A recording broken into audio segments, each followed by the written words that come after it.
नमस्कार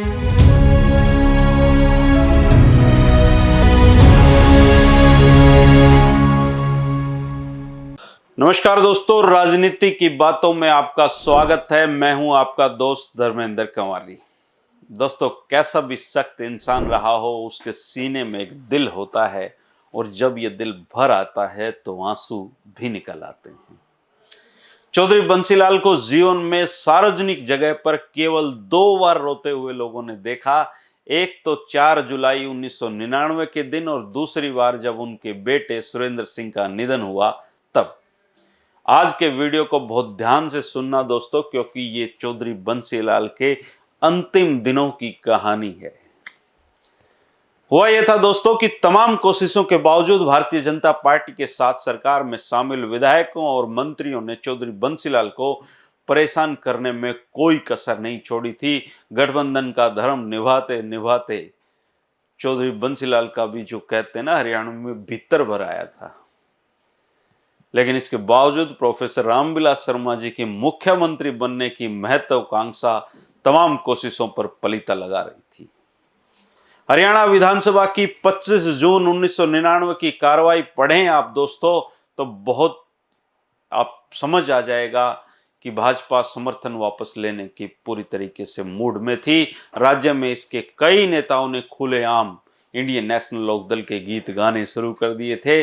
रामविलास शर्मा जी जो दूसरी बार विधायक बने थे और चौधरी बंसीलाल के मंत्रिमंडल में शिक्षा जैसा महत्वपूर्ण मंत्रालय पाने में सफल रहे थे। 3 साल तक वो मंत्री भी रहे और उन्होंने अब चौधरी बंसीलाल पर तानाशाह होने के आरोप लगाने शुरू कर दिए थे। उन्होंने ये कहना शुरू कर दिया था कि मेरा और मेरी पार्टी का सरकार में रहना बहुत मुश्किल हो गया है, और बताते हैं कि उस दौर में उनकी मुलाकातें बापू आसाराम जी से हुई थी और बापू आसाराम जी ने कहा था कि आप मुख्यमंत्री बनने वाले हैं। इसी चक्कर में उन्होंने हविपा भाजपा की सरकार भी तुड़वा दी और मुख्यमंत्री बने ओम प्रकाश चौटाला। हरियाणा में राजनीतिक समीक्षकों के लिए स्पष्ट संकेत था दोस्तों कि अब विधायक रंग बदलने के मूड में हैं, और इस दौरान हरियाणा के लोगों ने पहली बार चौधरी बंसीलाल के आंसुओं को भी देखा।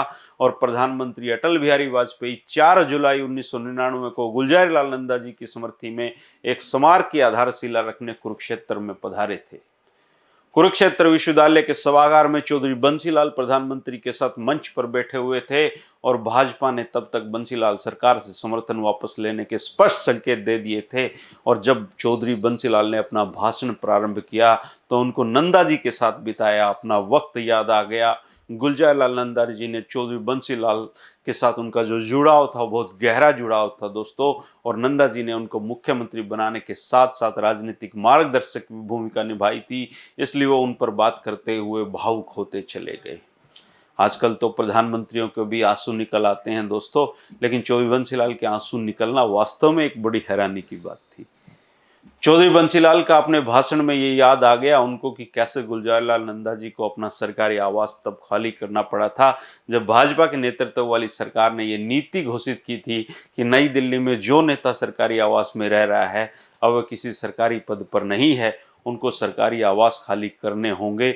इसके बाद नंदा जी ने भी अपना सरकारी आवास खाली किया था।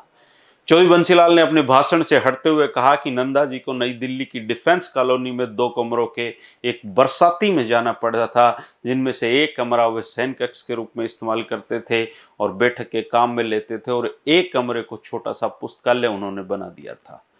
खचाखच भरे हॉल में तब सन्नाटा छा गया था जब बंसीलाल ने बताया कि किस प्रकार गुलजारीलाल नंदा जी की जीवन भर की बचत मात्र कुछ हजार रुपए ही थी। और ये बात कहते कहते चौधरी बंसीलाल इतने भावुक हो गए कि उनकी आंखों से दड़ादड़ आंसू बहने लगे और वो फूट फूट कर रोने लगे। सभागार में बैठे लोग ये देखकर हैरान हो गए कि इतना बड़ा राजनेता किस तरह बच्चों की तरह रो रहा है। उन्हें सुनने देखने वाले श्रोता एकदम सन्न रह गए थे। उन श्रोताओं में हरियाणा के नामी गिरामी कई सारे लोग मौजूद थे, और उन्होंने एक ऐसे व्यक्ति जो लंबे समय से बहुत सख्त प्रशासक के रूप में जाना जाता रहा, उनको सार्वजनिक जीवन में रोते हुए उनको देखा था। हरियाणा में तब ये कहानी उनके रोने की बच्चे बच्चे की जुबान पर थी दोस्तों। सोशल मीडिया का दौर नहीं था, नहीं तो आज हर घर में वो वीडियो देखा जाता।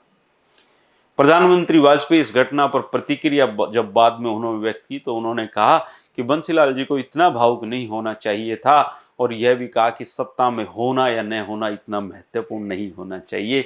स्वाभाविक रूप से वाजपेयी जी ने यह समझा था कि चौधरी बंसीलाल इस वजह से रो पड़े हैं क्योंकि भाजपा के समर्थन वापसी के संकेतों से उन पर राजनीतिक अनिश्चितता का संकट मंडरा रहा है। लेकिन सच्चाई ये थी दोस्तों कि वास्तव में जो बंसीलाल जी थे वो नंदा जी की याद में इतना भावुक हो गए थे, और उसी भावुकता में उनके आंसू निकले थे। हालांकि भाजपा के समर्थन वापसी से उन्हें मानसिक रूप से बहुत पीड़ा पहुंची थी, परंतु उनके भावुक होकर रोने से इसका कोई वास्ता नहीं था। यूनिवर्सिटी के गेस्ट हाउस के कार्यक्रम के बाद लंच के दौरान बंसीलाल जी ने नंदा जी के बेटे के कंधे पे हाथ रखकर कहा था कि बेटा कुरुक्षेत्र आते रहना, यद्यपि ये हो सकता है कि अब मैं सत्ता में दोबारा वापस ना आ पाऊं। चौधरी बंसीलाल नंदा जी से बहुत गहरे जुड़े हुए थे, उन पे बात करते उनके आंसू निकले थे। राजनीतिक लोगों को अक्सर भावुक नहीं माना जाता है, लेकिन मैंने कहा ना, दिल तो सबके पास होता है। भाजपा के समर्थन वापस लेने के बारे में 1999 में पूरे जून भर अटकलें लगाई जाती रही। 20 जून के आसपास ये स्पष्ट भी हो गया कि भाजपा बंसीलाल के खिलाफ जाने वाली है। भाजपा के फैसले के बारे में जानकारी मिलने के तत्काल बाद चौधरी बंसीलाल ने द ट्रिब्यून के एक वरिष्ठ पत्रकार को कहा था कि भाजपा ने मेरी पीठ में छुरा घोंप दिया है। उन्होंने मुझसे वैर भाव रखने वाले कुछ नेताओं के माध्यम से हरियाणा विकास पार्टी को पहले तो तोड़ना चाहा, कुछ समय तक ऐसी कोशिशें करते रहे। मैंने उन्हें समर्थन वापसी का कोई मौका नहीं दिया तो क्योंकि सरकार आसानी से चल रही थी, परंतु रामविलास शर्मा और ओम प्रकाश चौटाला के संपर्क में था। यह घृणित कार्य है, और वो भाजपा आज कहाँ गई जो नैतिकता की दुहाई देती थी। मैं जानता हूं कि वरिष्ठ भाजपा नेता के अलावा सभी चाहते थे कि ये गठबंधन जारी रहे। साफ तौर पर दिखता था कि वो रामविलास शर्मा से गहरे नाराज थे, और वो जीवन भर फिर इसके बाद उनसे नाराज रहे। और बताते हैं कि चौधरी सुरेंद्र सिंह के निधन के बाद जब रामविलास शर्मा जी गोडा मोड़ ने भिवानी में उनके पास गए तो उन्होंने उनको देखते ही कहा था कि भाई इसके लिए कुर्सी ले आओ, पंडित जी के लिए, इनको कुर्सी से ज्यादा मोह है। भाजपा के समर्थन वापस लेने से एक दिन पहले अटल बिहारी वाजपेयी जी ने बंसीलाल जी को फोन पर कहा था, फोन पर बात की थी, और उन्होंने बंसीलाल जी से पूछा था कि क्या वो पानीपत में इंडियन ऑयल रिफाइनरी के उद्घाटन समारोह में आएंगे। तो बंसीलाल जी ने उनको बताया था कि प्रधानमंत्री जी मैं स्वस्थ नहीं हूँ, दिल की बीमारी है और 17 जून से बिस्तर पर हूँ। उन्होंने प्रधानमंत्री को ये भी बताया कि कुछ दिनों से न तो किसी भाजपा नेता से मिल पाया हूँ, न कांग्रेस के नेता से मिला हूँ। इसके बाद भाजपा के समर्थन वापसी की घोषणा के साथ ही चौधरी बंसीलाल राज्यपाल महावीर प्रसाद से मिले। राज्यपाल ने उनको 25 जून तक अपना बहुमत सिद्ध करने का समय दिया। कांग्रेस के समर्थन से चौधरी बंसीलाल ने एक बार फिर अपनी सरकार बचा ली, लेकिन फिर भी कांग्रेस ने समर्थन वापस ले लिया क्योंकि शर्तों पर बात बिगड़ गई थी। उनकी सरकार हमेशा के लिए गिर गई। चौथी बार मुख्यमंत्री की पारी खत्म होने के बाद का जीवन उन्होंने दूसरे बुजुर्ग राजनेताओं की तरह एकांत में और अपनों के बीच किताबें पढ़ते हुए गुजारा। हालांकि 2000 में वो फिर से विधायक बने, 7वीं बार वो विधायक बने थे। तब उनकी पार्टी हरियाणा विकास पार्टी के केवल 2 ही विधायक बने थे दोस्तों, एक तो वो खुद और दूसरे बवानीखेड़ा से रामकिशन फौजी। बवानी से रामकिशन फौजी, तब हमारा हल्का भी बवानीखेड़ा होता था, हम हांसी में बाद में आए हैं, और बवानीखेड़ा हल्के से रामकिशन फौजी चुने गए थे। 2000 के चुनाव में हवा का रूप भांपकर चौधरी बंसीलाल ने अपने जीवन का अंतिम चुनाव भिवानी विधानसभा क्षेत्र से लड़ा था और जीता था। बहुत कम अंतर रह गया था वासुदेव शर्मा जी से उनका, और तोसाम से अलग पहली बार उन्होंने जीवन में विधानसभा का ये चुनाव लड़ा था, और बहुत कठिन ये चुनाव था जीवन के इस दौर में। उन्होंने एक किस्म से आप देख सकते हैं कि राजनीति की हर उठापटक देखी थी, और सुरेंद्र सिंह ने तोसाम से हुए की टिकट पर चुनाव लड़ा था और वो चौधरी धर्मवीर सिंह से हार गए थे। इसके अलावा हविपा की केवल एक सीट आई थी और वो थी बवानीखेड़ा से रामकिशन फौजी की। 2 विधायक होने के बावजूद वो विधानसभा में जरूर जाते थे, और सत्ता पक्ष और विपक्ष ने चौधरी बंसीलाल को हमेशा मान सम्मान दिया। ओम प्रकाश चौटाला ने भी जीवन के इस दौर में अब चौधरी बंसीलाल के प्रति कटुता की जगह प्रेम रखना शुरू कर दिया था। वो उनकी बातों को बड़े ध्यान से सुनते थे, और उस समय जो विधायक नए होते थे उनको विधानसभा की कार्रवाइयों के संबंध में एक मेंटर भी चौधरी बंसीलाल के रूप में मिल गया था। वो उनको विधानसभा में कैसे बढ़िया कार्य किया जाए, कैसे बढ़िया बातें रखी जाएं, इनके बारे में अक्सर समझाने लगते थे।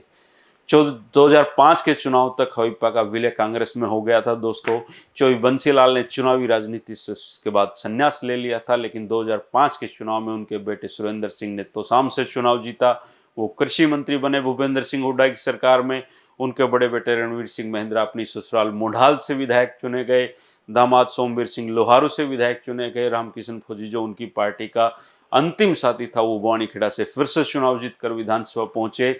और जीवन के इस अंतिम दौर में दोस्तों उन्होंने जीवन का सबसे बड़ा सदमा भी झेला जब चौधरी सुरेंद्र सिंह की विमान हादसे में मौत हो गई और अपने बेटे को अंतिम विदाई देते हुए चौधरी बंसीलाल फूट फूट कर रोए थे।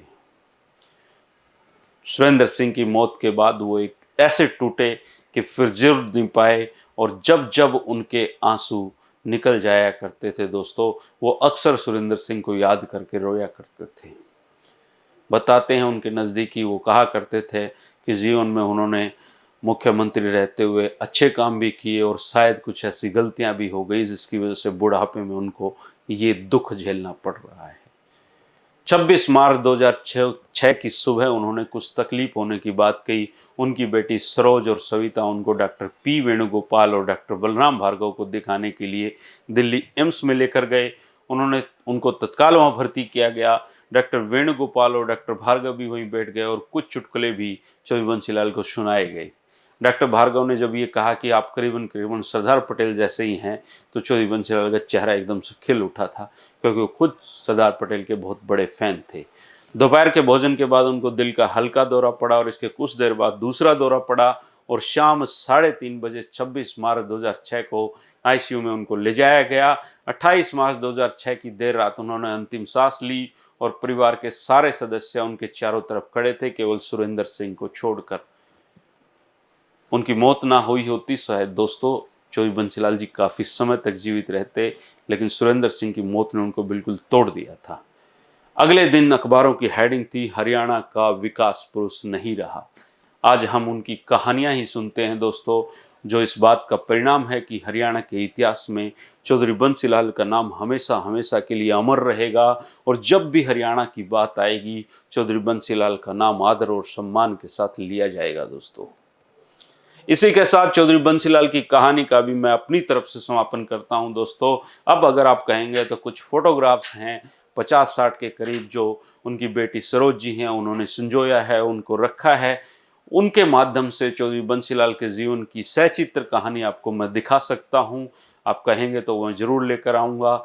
ये टोटल 20 वीडियो इस सीरीज़ में उनके बने हैं दोस्तों। मैंने हर पहलू को छूने की कोशिश की है, और आपका इतना बेशुमार प्यार जो है दोस्तों, वो मुझे मिला है जिसको मैं शब्दों में बयान नहीं कर सकता हूँ। मैं हैरान हूँ दोस्तों कि इतनी पुरानी राजनीतिक बातों को देखने वाले आज के समय में भी लोग हैं, और ये मेरे लिए बहुत बड़ी बात है।